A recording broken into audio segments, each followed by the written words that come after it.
Hi Scorpio! Welcome po sa ating channel at ito ay inyong Daily Gabay Tarot Reading for October 11, 2024. Please be reminded, kung naka-resonate kayo, comment down. Kung hindi kayo naka-resonate, ibigay niyo po sa ipa kasi general reading po ito.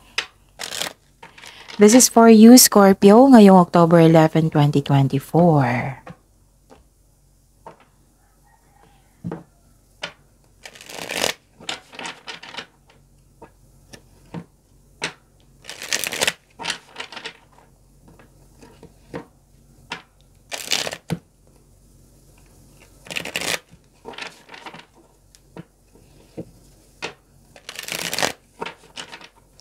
Para po ito sa inyo, Scorpio, ngayong October 11, 2024. Maraming salamat po sa inyong patuloy na suporta at maraming salamat din po sa mga hindi nag-skip ng ads.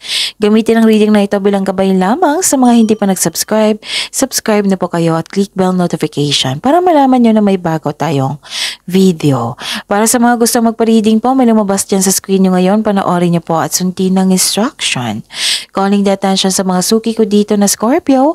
Open na po inyong Monthly Gabay Tarot Reading for October 2024. May 6 months from now reading tayo at love life reading po. So message me Scorpio for schedule. Maraming salamat po.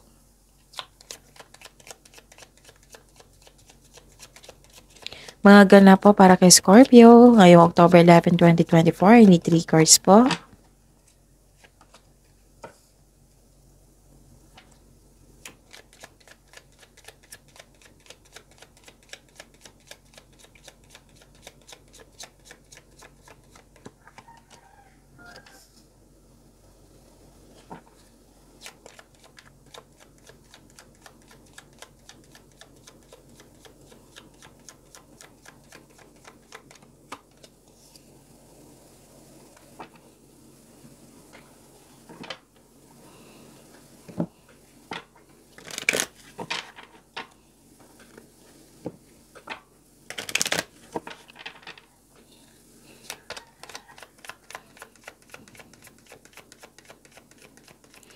Spirits Guide, mga mensahe po para kay Scorpio ngayong October 11, 2024.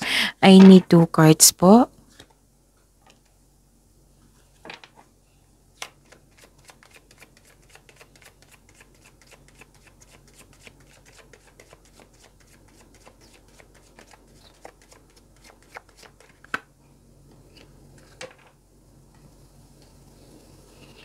Scorpio, may nakita ko dito ngayong October 11, 2024 to ha. Scorpio, may nakita ko ditong hope and healing. Wow. At nakikita ko rin dito naka-receive kayo ng blessings, ideas. Nakikita ko dito maraming ideas na gustong gawin, nabigyan mo ng action. Nakikita ko rin dito na grant yung wish mo or manifestation. Nakikita ko dito na nagsaliksik kayo sa internet. Pwede. At nakita ko rin dito na may awards, recognition, certification, may ganap na ganyan. Pwedeng nag-compliment din sa inyo. So, yun. And, wow. So, this is blessings, ha? Mag-ingat lang po daw kayo sa isang tao na hindi magandang intention sa inyo. Yung sinisiraan ka. Kung pwede po daw mag-put boundaries kayo or hindi kayo magpa-apekto. Okay? Kasi nakikita ko dito na yun, sinisiraan kayo nang siyang dahilan na stress kayo or nagkaroon kayo ng anxiety. And pwedeng loss of connection pwedeng loss of connection ito. Sa isang tao na dahil sa mga ginagawa niya. And nakita ko rin dito na okay, loss of connection. Pwedeng na-miss mo siya, pwedeng naalala mo siya. Pwedeng hanggang ngayon na hindi ka naka-move forward or yung nasaktan ka talaga sa mga ginagawa niya kasi naging totoo ka sa kanya, Scorpio. Pwede din itong loss of things, like for example sa pera. May kumuha sa pera mo, may nagnakaw, may nawala, na-damage or may nagasta o ganun. Okay, so yun, wow, this is blessings and success. Wow, this is things going your way, may positive may positive opportunities ako nakita dito. Good luck and good karma. Dalawang card na po nagsabi dito na may recognition na naganap. Nakilala kasi yung galing at talino. Wow. So this is blessings, ha? This is good luck and good karma also, Scorpio. Okay. Ang message pa para sa inyo, follow your passion po daw. And believe in your dreams. Huwag kayong mapanghinaan ng loob. Dreams do come true. Spirit's guide.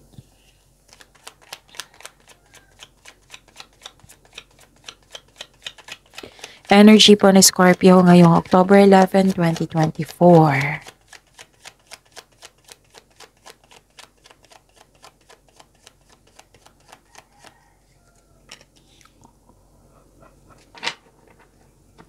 And the clarification of this card po.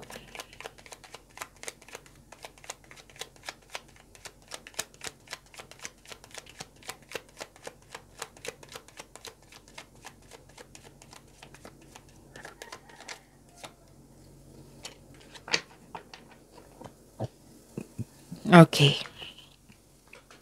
Sa mga may oras dyan, ha, kung gusto nyo po, panoorin nyo po yung last 4 days Gabay Tarot reading nyo po. Like for example, napanood nyo ito ngayong October 11, 2024. Panoorin nyo po yung October 10, 9, 8, 7. Kung may nakita kayo or may narinig kayong repeating message, kailangan nyo po iyan bigyan ng atensyon. Kung maaari po, bigyan nyo po ng solusyon at aksyon. Remember, Scorpio, at the end of the day, alam mo na ikaw lang ang taong may kakayahan at responsable na gumawa ng sarili mong katotohanan at kinabukasan. So ano yung energy mo? Scorpio. Wow. Ang ganda. This is successful completion. So this is a clarification of your card here. Na 3 card na nagsabi dito, you're reaping rewards. Accomplishment, success, perfection. Okay, recognition, nandito. Perfecto na sitwasyon, maaring may parating na gantimpala o positibong resulta ng proyekto. So celebrate your wins and acknowledge how far you've come and you are now ready to begin a new journey. May nakita rin ako ditong tapos na ang construction ng dream house mo. So this card tells you na everything you have worked for is coming together. May nag-celebrate din dito. Pwedeng monthsary, anniversary, or basta may celebration dito. Pwedeng birthday din. Basta may na-receive kayong rewards, recognition, may nakita rin akong promotion, pagtaas ng allowance or sweldo. Para sa mga negosyante, may positive review kayong matatanggap mula sa isang customer, kliyente na nagbigay ka ng service sa kanila. May positive review. Ganun. May pagtatapos dito. So, this is celebration also, ha? Wow. Ano pa? Nakikita ko rin dito na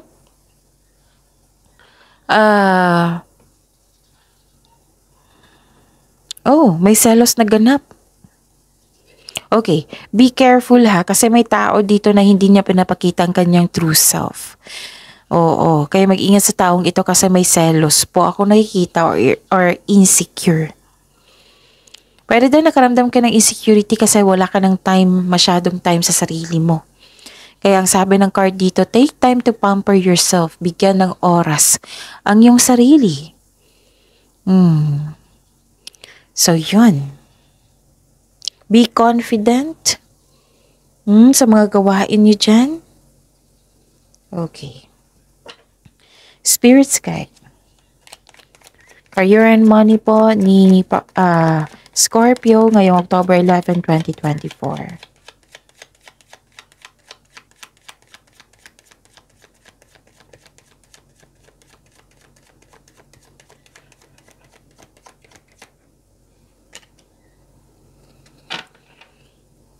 The clarification of this card po.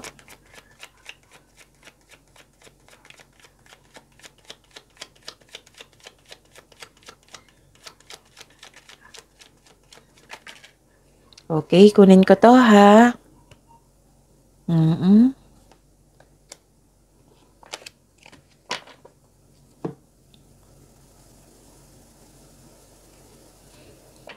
Okay. This is your career and money. Nakikita ko dito na you're in a bad mood. Bakit?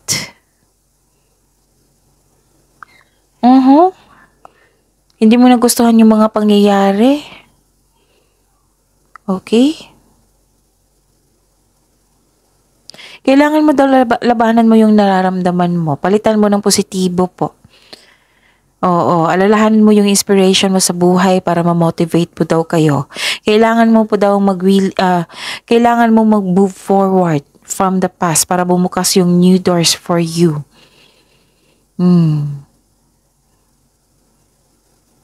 At may binigay na opportunity sa inyo, pag-isipan niyo po daw ng mabuti. Alamin niyo muna kung karapat-dapat pang piliin mo ito. Oo, pagpaplano ay kailangan, konkretong plano ay kailangan po. Kasi may alok dito eh. Pag-isipan niyo talaga ng mabuti. Be wiser, okay? And nakita ko rin dito na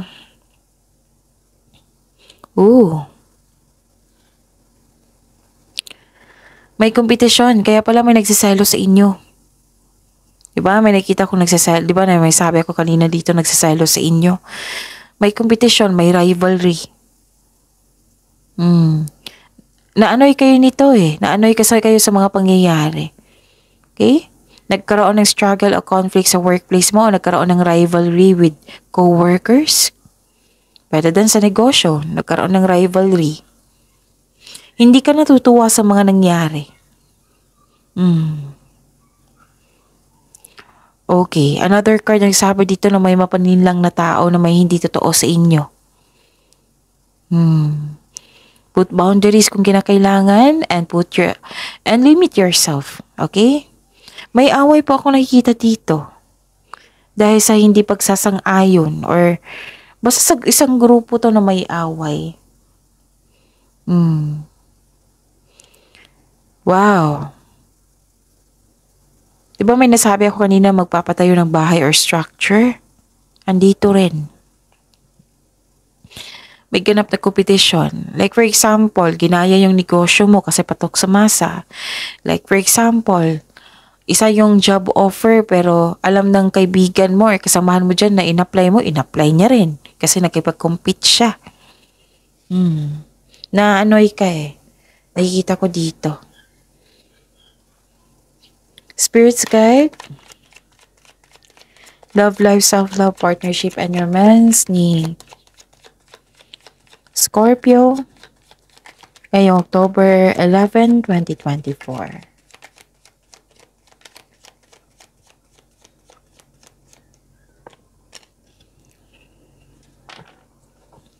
And the clarification of this card po.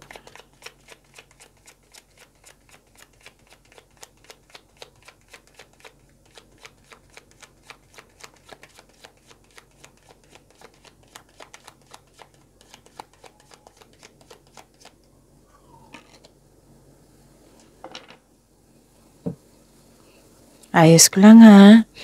Maraming salamat po sa patuloy na tiwala suporta sa ating channel. At maraming salamat din po sa mga hindi nag-skip ng ads. May lumabas dyan sa screen nyo ngayon, panoorin nyo po. Kung gusto nyo po iyan, then follow instruction. So this is your love life, self-love, partnership, and romance. Wow, may new beginning dito oh. This is abundance. Claim nyo to. This is abundance po. May parating na blessings po, gift from the universe, posibleng bagong pag-ibig ito. Or posibleng unexpected sum of money. Yung may chances dito na binigay sa inyo tapos makapagbigay siya ng pera sa iyo, ganun. Wow, ang pagbabago na ito ay may unlimited growth towards to your finances. So claim nyo na, Scorpio. Nakikita ko dito may parating na love or romance para sa mga single. So hindaan yung sarili kasi nakatadhana to sa iyo. This is gift from the universe. Para sa mga may relasyon sa buhay mag-asawa, may ilang couple dito na nagpaplano mag-level up. Oo. Ano to eh? Parang gamit to. Like bumili ng bahay, bumili ng lupa para sa para makabukod na kayo, ganon. May ilang couple dito na kontento na sa inyong pagmamahalan. Ano to eh? Plano plus action. May ganap talaga na abundance sa inyo ngayon. So, i-claim nyo to talaga. Scorpion ganda. Pagbabago eh. Gusto nyo ng pagbabago sa inyong sarili, pagbabago sa inyong relasyon. Kitang-kita ko dito.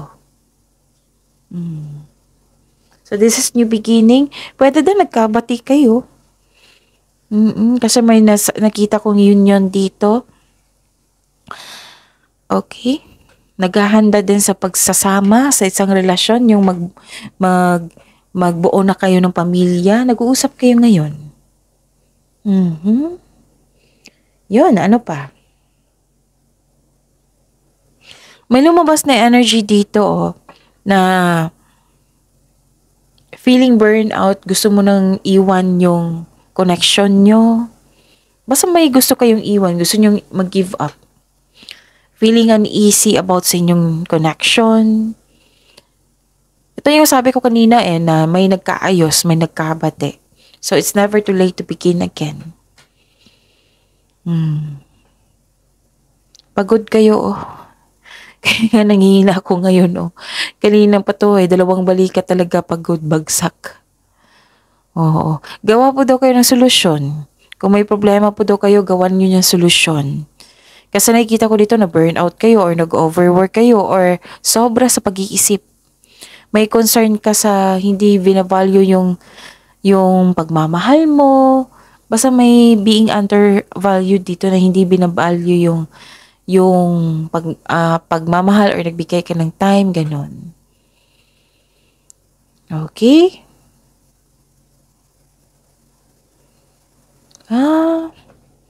Yung ilan sa inyo nagkaroon ng tampuhan or hindi naman siya argument. Basta may dito na hindi kayo nagkasundo sa plano. Kasi may 'di ba sabi ko sa inyo na may nagplano dito na magbuo ng pamilya or lumipat para makapagbukod, 'di ba? So 'yun. Pero magkakaayos naman kayo dito. Huwag kayong mag-alala.